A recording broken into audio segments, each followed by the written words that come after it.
Geographic Information System and Introduction. Man has been devoting lot of time in the preparation of maps ever since time immemorial.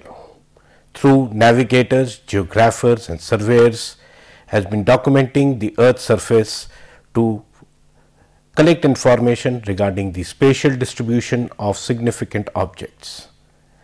These maps can be categorized as topographical maps, which are general purpose maps, or as thematic maps, which provide information regarding the natural resources so that one can understand the distribution of natural resources for specific applications. Another source which man has been very recently using is the aerial photographs and remote sensing data set to map large areas with greater amount of accuracy. In order to handle such large volumes of data for quantitative spatial variation, the data requires to be processed.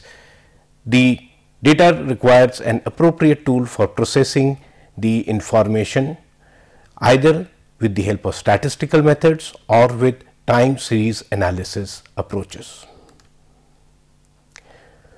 With the introduction of computer assisted cartography, many new tools have been developed to perform spatial analysis and to produce maps in desired formats. These operations require a powerful set of tools for collecting, editing, retrieving, transforming and displaying spatial data for the real world for a particular set of purpose. This set of tools constitutes a geographic information system, in short known as GIS. Now let us look at the definition of GIS. Before we go on to the definition, let us look at the background so that the definition of GIS is much more clear. A GIS system should be thought as being much more than a means of coding, storing, retrieving the data about the aspects of the Earth's surface, because these data can be assessed, transformed and manipulated interactively for studying environmental processes, so that one can analyze the results for trends or anticipating the possible results of planning decisions. In GIS, there are two keywords. One is geography and the other is information. So let us look at the literal interpretation of this particular terminology. First of all, let us look what does geography mean. Geography, in the shortest and simplest way, is nothing about writing about the Earth itself. In writing about the Earth, the geographers deal with the spatial relationship of land with man. A key tool in studying the spatial relationships in the map, which is a graphical portrayal of the spatial relationship and the phenomena over a small segment of the Earth or the entire Earth itself. On the other hand, an information system is a chain of operation that consists of planning the observation to using the observation derived information in some decision making process. A GIS in fact is an information system that is designed to work with data referenced by spatial or geographical coordinates. So in other words, we can say GIS is both a database system with specific capabilities for spatially referenced data, as well as a set of operations for working with the data, which we can see now in the next figure.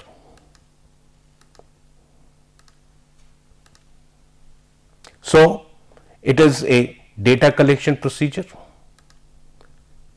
it is a data storage procedure,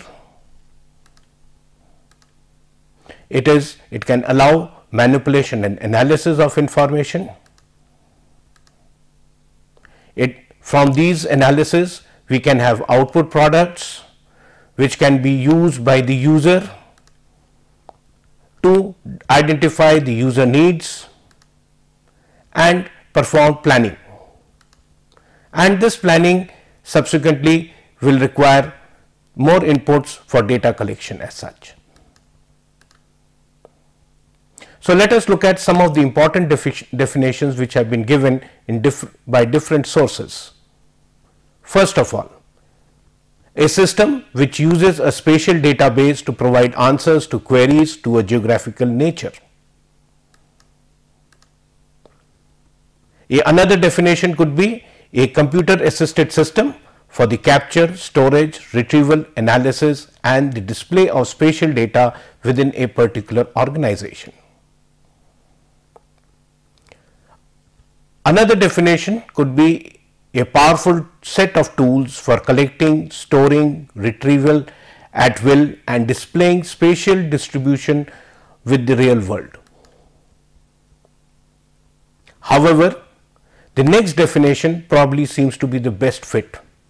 An organized collection of computer hardware, software, geographical data and personnel designed to efficiently capture, store, update, manipulate, analyze and display all forms of geographically referenced information.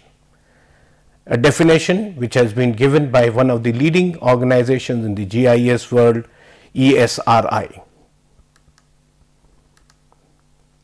So, we can see that the last definition is the one which gives a very rigorous definition to GIS. This definition includes the requirement of the personnel trained in the technology who can capture, store and update the data and provide answers to the complex queries and provide queries of the management by integrating information contained in various layers through maps, tables and charts. GIS is also a result of linking parallel developments in many separate spatial data processing as shown in the next figure. If you look at this particular figure, GIS as a matter of fact is assisted by computer aided design and computer graphics. It requires inputs from surveying and photogrammetric data collection techniques.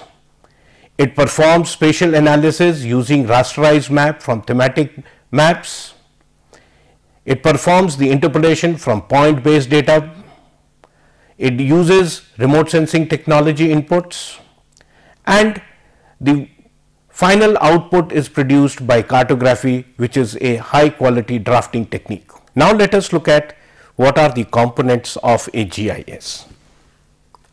The components of a GIS can be defined in various ways, but very comprehensively it can have the following components. First, a computer system which will consist of the hardware and its operating system.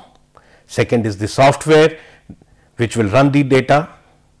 Next is the spatial data set, that is the input information which will be acquired from different sources. These data will then have to be manipulated so that a result can be obtained. So, we have a data management and an analysis procedure, and finally personnel to operate the GIS. Now, let us look at these components in a detailed manner. What are the hardware components and the operating system requirements? The hardware components of a GIS comprise of a central processing unit. In short, we call it as the CPU, a disk drive, a tape drive, a digitizer, plotter and a visual display unit. In short, we call it as VDU. The disk drive and the tape drives are basically data storage devices. The data can be used for communicating with the other systems. The disk drive and the tape drives are basically data storage devices. The tape can be used for communicating with other systems. Now let us look at a graphical display of the major hardware components that we need in a GIS. The core of the GIS is a CPU system which will have a video display unit, a mouse for interactively displaying, sending commands, a digitizer for sending it the input data from maps and all, a scanner to scan the maps, a plotter to plot the output maps, a printer to print all the textual information, a tape drive to store the information, a disk drive, again a storage accessory, and finally a keyboard to send in all the commands to run the software. Now let us look at some of the individual components of the hardware that we have. A digitizer is an input device which converts the graphics into digital data, whereas the plotter is an output device which converts the digital data into a graphical form. A scanner is basically a graphical input device. The visual display unit along with the keyboard and the mouse is required to interact with the computer. The printer is required to get hard copy of the reports, tables and charts which may be prepared after the analysis has been carried out. And finally, the central processing unit is the one which interacts with the computer with the various hardware components and performs the computations and the analysis. The heart of a GIS is the software which performs all the tasks. Now, which are these tasks which the software will be required to do?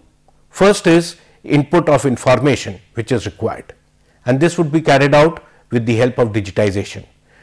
Digitization of maps. Once the digitization has been carried out, any error which has come during the process of digitization will have to be corrected, and this would be done through editing. Once the editing of the data sets have been carried out, the overlaying between individual layers of information will have to be done. Then the networking of the data set of different layers will have to be carried out, and vectorization of the information, followed by conversion of the data set so that it can be manipulated and analyzed, and subsequently one may have modules for answering the queries and generating the desired output. The first and foremost important thing is the spatial data. Spatial data are characterized by information about the position, connections with other features and the details of non-spatial characteristics. All GIS softwares are designed to handle spatial data. Spatial data require spatial referencing using a suitable geographic referencing system which should be flexible and lasting, since a GIS may be intended to last for many years. A traditional method of representing the geographic space occupied by spatial data in a GIS environment is in the form of thematic layers. The spatial data represented as either layers or objects are simplified by breaking down all geographic features into three basic entities, that is points, lines and areas, before they are stored into a computer. So, let us look at the data management and analysis procedure. Input data in the form of spatial data and non-spatial data and the information about their linkages and updating of data are most expensive and time consuming part of any GIS project. The data input is the process of converting the data from its existing form to one that can be used by a GIS. Once the data has been stored, naturally this data has to be managed, and this requires the use of a database management system, or in short we call it as the DBMS. The DBMS should provide support for multiple users and multiple databases, allowing efficient updating and minimizing the redundant information. Further, it should also allow for data independence, security and integrity. GIS analysis procedure may include storage and retrieval capabilities for presenting the required information, queries allowing the user to look at the patterns in the data set, and predicting and modeling capabilities as such. The Data output in GIS depends on the cost constraints and the type of users and the output devices which are available to us. However, the next component is a human based, but the most important part of it, and that is the personnel who is operating the GIS. A GIS project requires trained personnel who can plan, implement and operate the system. These people should be capable of making decisions on the basis of the output. The success of any GIS project depends upon the skill and the training of the personnel handling the GIS project.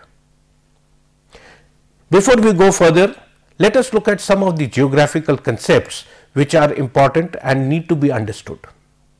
As already pointed out, all geographic features can be represented by three basic entities: point, lines and areas.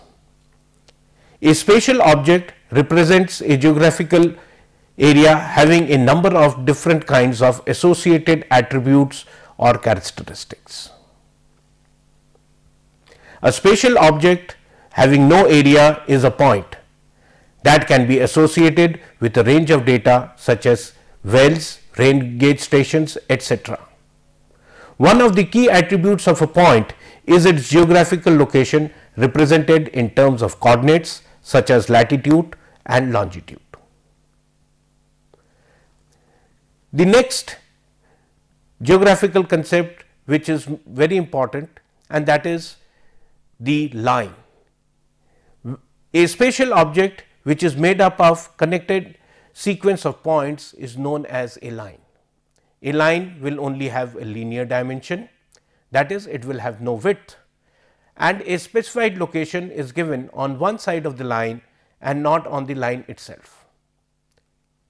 Attributes to a line could be the number of wells that the line separates in an area having wells. The next concept is the nodes. Nodes are defined as the special kinds of points that usually indicate the junction between the lines or the ends of line segments. A closed area is represented by a polygon. A polygon can be simple when it consists of undivided areas or complex when it divides into areas of different characteristics. Another special type of line segment which is of important, and that is chains, and these correspond to a portion of the bounding edges of a polygon. The next concept is the scale and resolution. Scale can be defined as the ratio of the distance represented on a map or photograph to their true distances on the earth's surface. A scale of 1:50,000 indicate that one unit distance on the map is equal to 50,000 units on the ground. A map may be a small scale map or it could be a large scale map. The next is the resolution. Resolution is an important concept when we are dealing with spatial data sets. The dictionary meaning of resolution is distinguishing the individual parts of an object or the degree to which detail is visible in a photograph or on a television camera. Tobler in 1987 defined resolution as the content of the geometric domain divided by the number of observations normalized by the spatial dimension. And this can be translated into a very simple equation, that is the mean resolution element, it is equal to the square root of the function area divided by the number of observations. So, resolution can be expressed by a mathematical relationship, that is mean resolution element, it is equal to under root of the area divided by the number of observations taken. Thus, smaller is the mean resolution element, higher is the resolution of the data set. Now, coming to the types of output products which can be had from a GIS. Thematic maps are one of the most common maps which are generally made available through a GIS analysis, and they concentrate on the spatial variations of a single phenomena, maybe the population or the relationship between phenomena, that is between different classes of land cover. The next could be a choropleth map. These are typically used to communicate the relative magnitudes of continuous variables as they occur within the boundaries of unit areas, that is average annual per capita income. In these maps, different tones, colors and shading patterns are used to convey the variations in different regions. The next type of the output product could be proximal or disymmetric maps, which focus on the location and the magnitude of the area, exhibiting the relatively uniformity of land cover classes. Different colors and shading patterns can be used to differentiate the thematic values. Then we can have contour maps, which represents quantities by lines of equal values to emphasize the gradients amongst the values. Contour lines may be used to indicate the variation in topography of a region, high or low pressure regions, etc. Then we can have dot maps, which depict spatial distributions of features by varying numbers of uniform dots. For example, to present population ranges, different sizes of dots can be used. Another type of output which is very commonly used is the line map, which shows the direction and the magnitude of potential or actual flow that is taking place, very commonly used to show the flow of transportation from one state of product to another state. Then we may have landform maps, which may depict the earth's surface as it is being viewed from an oblique aerial viewpoint. Contour maps represent quantities by lines of equal values to emphasize gradient among the values present. Contour lines may be used to indicate variation in the topography of a region or high or low pressure regions. Another form of output products could be through dot maps, which depict spatial distribution of features by varying numbers of uniform dots, that is population. In order to show different ranges of population, different sizes of dots may be utilized. Another output product very commonly used is the line map. These maps show the direction and the magnitude of the potential or actual flow, that is to show the sources and the destination, as well as the volume of the product being transmitted from one state to another. The next type of output product which could be made available from a GIS is the landform maps, which depict the earth's surface as it is being viewed from an oblique aerial viewpoint. Another common data product is the use of animated maps, when we have is output available through a sequence of time, that is growth of a city as its population and the area increases through the time. Output product presentation, that is how do we present the data. Some users and analysts prefer to get the results of the analysis displayed by means of non-map graphics. Some of the simple and common graphic presentation techniques are bar charts to illustrate differences in an attribute between categories, pie charts for displaying information by dividing a circle into sectors representing proportion or as a whole, scatter plots for displaying behavior of one attribute versus another attribute, histograms to show the distribution of a single attribute to examine the way the attribute is appropriate amongst the different possible values. Now, let us look at some of the broad applications of GIS. GIS, as a matter of fact, has found its application in those areas where professionals are involved in management and planning, utilizing analysis of large amount of geographical data that relate to space, typically involving positional data. Positional data determine whether things are or perhaps where they were or will be. In other words, it is dealing with the questions related to the geographic space. Some of the typical applications may be as under. A forest manager may want to optimize the production of timber using data on soil and current tree stand distribution under a number of operational constraints. A geologist may be interested in identifying the best dam site by analyzing the earthquake data of the area and the rock formation characteristics. A geoinformatics engineer may want to determine the best site for his company's relay stations, taking into account the land prices and the topography. GIS can be used to study the phenomena which are man-made or natural. Urban planning essentially requires a thorough understanding of the interrelationships between the various entities such as roads, connectivity, schools, hospitals, police station, etc. with respect to human settlements. On the other hand, in geomorphology, ecology and soil studies, natural phenomena such as rock formation, plate tectonics, distribution of soils are analyzed. GIS application also consists of study of both natural as well as man-made entities together.